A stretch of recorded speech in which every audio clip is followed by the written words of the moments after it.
A top AEW star calls MJF a backstage headache. Plus, a SmackDown star wants a heel turn, and a major indie promotion is ghosting talent ahead of a big arena show this weekend coming. It's all in the wrestling news right now. So AEW have had a little bit of fun around the Kevin Durant NBA saga. You know it by now. They mocked up this All Elite graphic for KD, and Scorpio Sky gave it a share.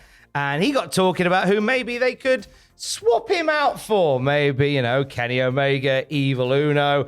Somebody suggested maybe Durant being swapped for MJF, to which Scorpio Sky said, why would Brooklyn trade one backstage headache for another? Oh, shots fired. It's good. It's good stuff, isn't it? I like that. It kind of leans into a few things that we've heard on the grapevine regarding sort of MJF's presence backstage and the general vibe around him. Yeah, the fact that he apparently is not the first time that he's tried to negotiate a pay rise mid-contract, just difficult to work with. We don't know what's real and what's not. I find it really difficult to sit here and talk about it because, hey, did it start out as a shoot and now it's a work? Was it a shoot?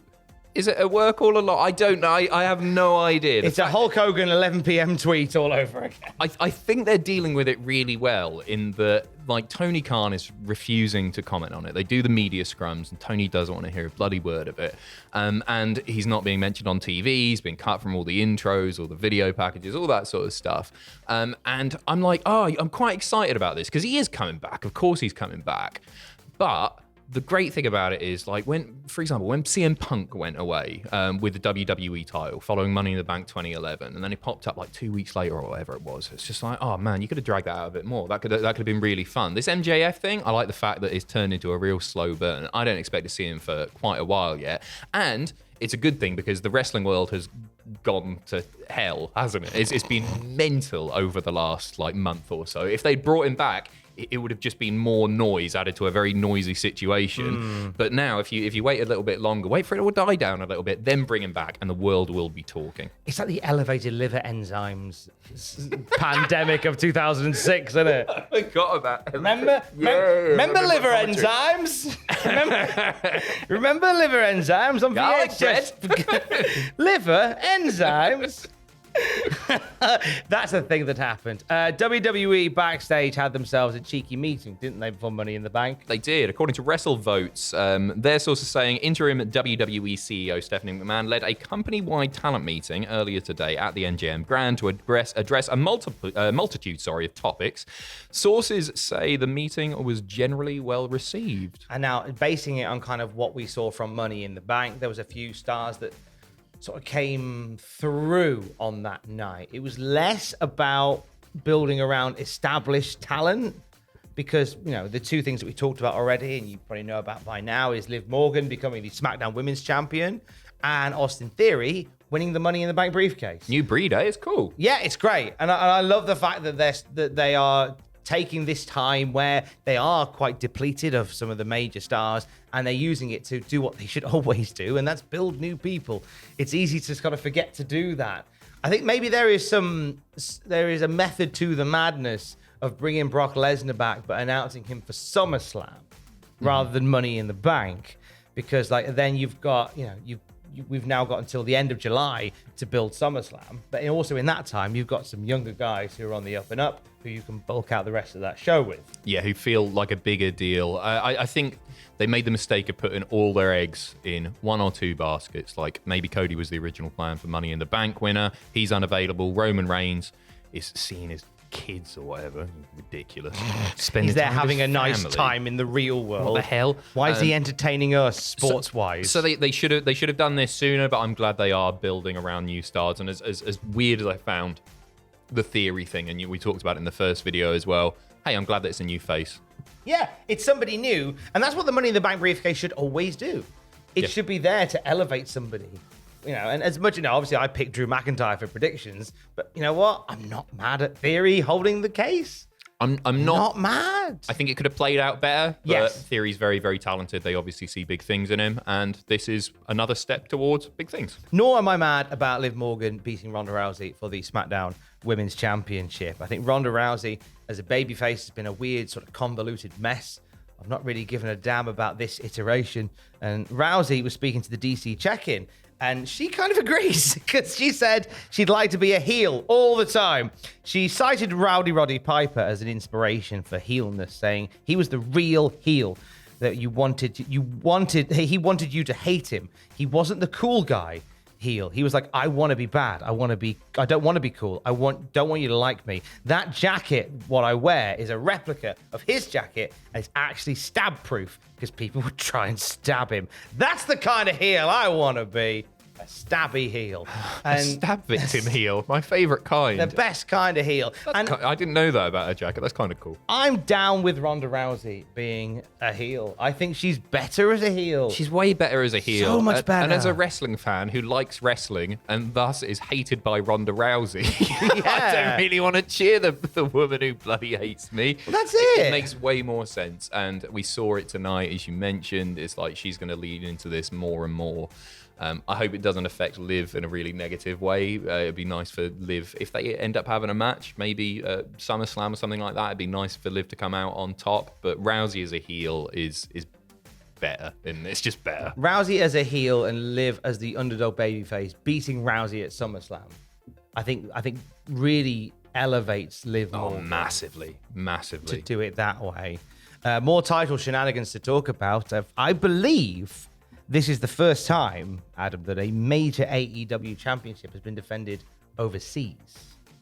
I can't think of another I can't think of another time. You'll let us know, but I can't think of one. I'll tell you what, one we'll get this spot on. This is the first time the AEW All-Atlantic Championship has been defended overseas. It's brand new. It's fine. That's definitely Bob on. Pac, obviously the champion, defending at a Rev Pro show coming up. What's going on? So, Pac putting it up against somebody that we saw at Forbidden Door. Somebody that is doing the rounds at the moment across the scene away from New Japan. It's Shota Umino. This will be Pac's first All-Atlantic title defense. First time this belt's been defended, and I think first time it's been defended definitely the first time this belt's been defended in the UK. Very possibly the first time that an AEW title's been defended away from America. I know there was plans for a Pac and Adam Page match, but that was sort of pre-AEW title stuff. Yep. That didn't end up going the way that it was meant to do. But I'm up for this. I really like the idea. If this sets a precedent, I love the idea of the All-Atlantic Championship being defended away from AEW as well. I think it's a nice sort of territory building title. It's a cool thing, isn't it? It's a really cool thing. And it's a big get for Rev Pro having that show on. Obviously, you've got like Pac from the UK. That's a big get in itself, but him defending against Shota is like that's a nice fun match, isn't it? Really good little showcase. Busy weekend next weekend in the UK scene, because not only is it Pac defending the All-Atlantic Championship at Rev Pro, not only is it North Wrestling on Saturday featuring Scotty 2 Hotty and of the former Alexander Wolf in the main event, giving a plug to my boys at North in Newcastle upon Tyne. We're meant to have a show in Nottingham at the Motorpoint Arena, but we don't know. So you may have heard us talking about WES, which is a promotion being put together by the Authors of Pain. Wes. And some Wes. which is kind of like not so much the name of a promotion, but the name of that weird bloke that you meet in the pub on a Wednesday. But they're putting on a show with quite a few US names. Obviously, the Authors of Pain, who are behind it and they're backing it. Lindsay Dorado, Moose, Lena Fanene, former Nia Jax, UFC star Alistair Overeem. Now, this was meant to happen a few weeks back, and they didn't realize that the Queen was having a Jubilee celebration, so they cancelled it. Selfish. Live it. She should have announced that in advance. I hadn't heard anything about it. It's easy it slipped under the radar. Queen was furious. One was looking forward to seeing Braun Strowman fighting. Me too. Alistair Overeem. And the 40 people who had already bought tickets were absolutely livid. So it was moved to this Saturday coming, but there's a slight issue. Absolutely. Matt Raywell has tweeted about his experience getting booked for the show. So he was meant to do commentary for them, wasn't he? Because this was going to be on Fight. Yeah, well, it's still going to be on Fight. In theory. Maybe. So he tweeted, so WES official has cost me time and now cost me income. I was asked to be on the show, but I had a conflicting booking. I was told that they really wanted me and would pay me up front. So as they were former colleagues, I took them at their word and passed on my other booking. And since I've been completely ghosted, zero communication, I've got friends booked for the show, and luckily some of them have been paid already, but I doubt the show will happen. No travel, hotel, or any pertinent information has been shared with anyone I know. Now I'm also out a weekend of income due to them. Part of that is on me, as I chose to forego my other day, but as I said, I was told repeatedly that for sure this was happening and they wanted me to be there. I would be very wary of buying a ticket or the broadcast for this show. I love wrestling like this, mate. I genuinely, it's not a cool thing really to sit and laugh, because I feel sorry for the wrestlers. I feel sorry for the people that have bought tickets. But there's something brilliant about the carny side of wrestling. Like 5 stars, so fun because it was a mess. This is the new 5-star, and I'm glad we've got a new 5-star wrestling. You know, I'm just going to talk about this. Almost got booked for this show. I've been chatting away to somebody who's on the card. I'll let you guess. But there was talk about me coming in and maybe escorting a certain wrestler to the ring, and maybe Jack doing it as well. And I don't want to say I got ghosted, because it never got to the upper management of Wes. But I was buzzing about this, and I was like, I'll make a few $100 doing that. It'll be fun. I can come out wearing some Zubas or something. You can probably guess who I was going to be with after saying that. But they unfortunately never followed up on it. There's been that's. And I like Nottingham, Tom. Nottingham's a grand old It's day. all right, I'd have had a right laugh doing that. And they would have got some clicks. We're YouTube celebrities. We're big deals. I won't go into detail as to who as well, but I've had a chat with a few people who are also on this card, and the general consensus that I'm getting is, which is bad. And it's because it's Sunday and the show is Saturday. I see nothing about it. And that's it. There's the promotion, the actual marketing has been really low outside of us talking about it and about the fact that the marketing's been bad. There are wrestlers who have to be flown in who haven't been told any travel details, any hotel details. If you've got tickets for the show, I mean, keep your eyes out. If we're wrong, we put our hands up. It's looking ropey. It's looking really ropey, and some of the replacements are not on the level of the original people who were scheduled to perform. I'm not saying they're bad wrestlers or anything, but they don't have the name value. This was very much an ex-WWE show plus Overeem. It was built like that, wasn't it? It was like all these ex-WWE guys. Basically, everybody who was released during the pandemic was on this show, and now you've got British wrestlers that are really, really talented, but they don't hold the same name value. We'll see what goes on. If it goes on, I want to watch it. I'm going to buy it on Fight. Yeah, exactly. As will the Queen. She was livid. She couldn't watch it during the Jubilee. Got to watch bloody Brian May again. So annoying. Obviously, again, we're basing this on what we've heard. And if you've bought tickets, don't take ours on face value. Keep an eye on the official channels to make sure what's going to happen is going to happen. We'll have more wrestling news throughout the day at cultaholic.com.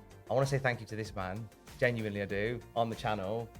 Because on Wednesday, my boy went missing.